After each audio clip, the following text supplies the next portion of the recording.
So in tasting, what we do is, that's the warmest part right here. Cover all 9,000 taste buds. Aerate it. Warm it up. That top note. That's a 10. Ooey gooey chewy, gotta take a little trip down the Willy Wonka River, gonna take a little sip. Take you out for dinner, then you'll end up feeling sick. Don't you worry, got the fit or about to tip. Yeah, like a hot tamale, got that spicy aftertaste. Unfortunately, fortune cookies that I had to waste. Little treats, M&M's, little feast, me and them. Hit the streets with the friends, in the kitchen we descend. Yeah, that's it. Cook it up, cook it up, cook it up. Yeah, you taste so rich.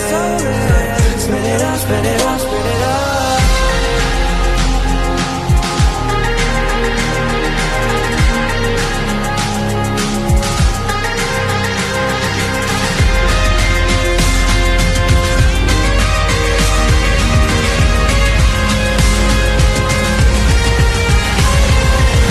I need that chocolate, take it any different way. Empty my wallet for it every single day.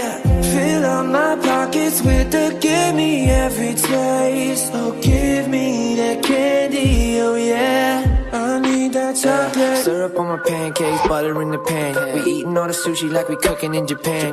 Going Chef Ramsay, see a fan has me. Candy, teeth water down my head, fancy. No, this is sad that you may be feeling better. Took the night off, all I end up eating cheddar. Cooking steak for the party. You can say it's well done, but I won't say sorry. Eat that cake, yeah. Cut it up, cut it up, cut it up. But that icing fat. Can't stop, can't stop, can't stop.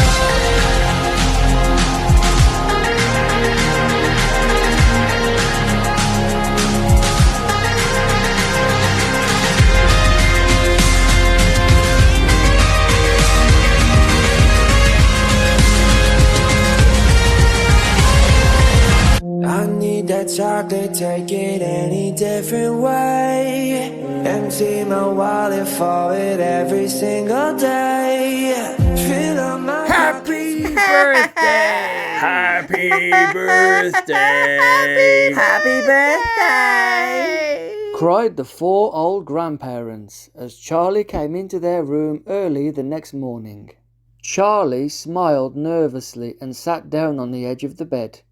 He was holding his present, his only present, very carefully in his two hands. Wonka's Whipple Scrumptious Fudge Mellow Delight, it said on the wrapper. The four old people, two at either end of the bed, propped themselves up on their pillows and stared with anxious eyes at the bar of chocolate in Charlie's hands. Mr. and Mrs. Bucket came in and stood at the foot of the bed, watching Charlie. The room became silent. Everybody was waiting now for Charlie to start opening his present. Charlie looked down at the bar of chocolate. He ran his fingers slowly back and forth along the edge of it, stroking it lovingly, and the shiny paper wrapper made little sharp crackly noises in the quiet room. Then Mrs. Bucket said gently, You mustn't be too disappointed, my darling, if you don't find what you're looking for underneath that wrapper. You really can't expect to be as lucky as all that. She's quite right, Mr. Bucket said. Charlie didn't say anything. After all, in the whole wide world, there are only 3 tickets left to be found. Grandma Josephine said. The thing to remember is that whatever happens, you'll still have a bar of chocolate. Grandma Georgina said. Wonka's Whipple Scrumptious Fudge Mellow Delight is the most scrumptious bit of chocolate in the whole world, Grandpa Joe said. It's the best of them all. You'll just love it. Yes, Charlie whispered. I know. Just forget about all those golden tickets and enjoy the chocolate, Grandpa Joe said. Why don't you do that? They all knew it was ridiculous to expect this one poor little bar of chocolate to have a magic ticket inside it, and they were trying as gently and as kindly as they could to prepare Charlie for the disappointment. But there was one other thing that the grown-ups also knew, and it was this, that however small the chance might be of striking lucky, the chance was there. The chance had to be there. This particular bar of chocolate had as much chance as any other of having a golden ticket, and that was why all the grandparents and parents in the room were actually just as tense and excited as Charlie was, although they were pretending to be very calm. "You better go ahead and open it up, or you'll be late for school," Grandpa Joe said. You might as well get it over with, Grandpa George said.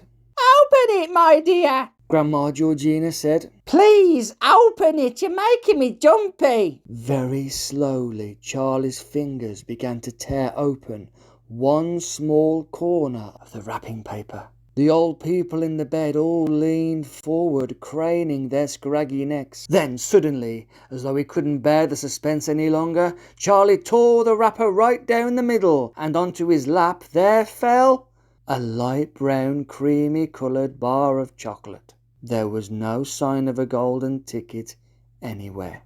That's that, said Grandpa Joe brightly. It's just what we expected. Charlie looked up. 4 kind old faces were watching him intently from the bed. He smiled at them, a small, sad smile, and then he shrugged his shoulders and picked up the chocolate bar and held it out to his mother and said, "Here, Mother, have a bit. We'll share it. I want everyone to taste it." Certainly not, his mother said, and the others all cried, No. No! We wouldn't dream of it. It's all yours. Please, please, please. begged Charlie, turning around and offering it to Grandpa Joe. But neither he nor anyone else would take even a tiny bit. It's time to go to school, my darling. Mrs. Bucket said, putting an arm around Charlie's skinny shoulders. Come on, or you'll be late. So in tasting, what we do is, that's the warmest part right here. Cover all 9,000 taste buds. Aerate it. Warm it up. That top note. That's a 10. Ooey gooey chewy, gotta take a little trip down the Willy Wonka River, gonna take a little sip. Take you out for dinner, then you'll end up feeling sick. Don't you worry, got the fit or about to tip. Yeah, like a hot tamale, got that spicy aftertaste. Unfortunately, fortune cookies that I had to waste. Little treats, M&M's, little feast, me and them. Hit the streets with the friends, in the kitchen we descend. Yeah, they say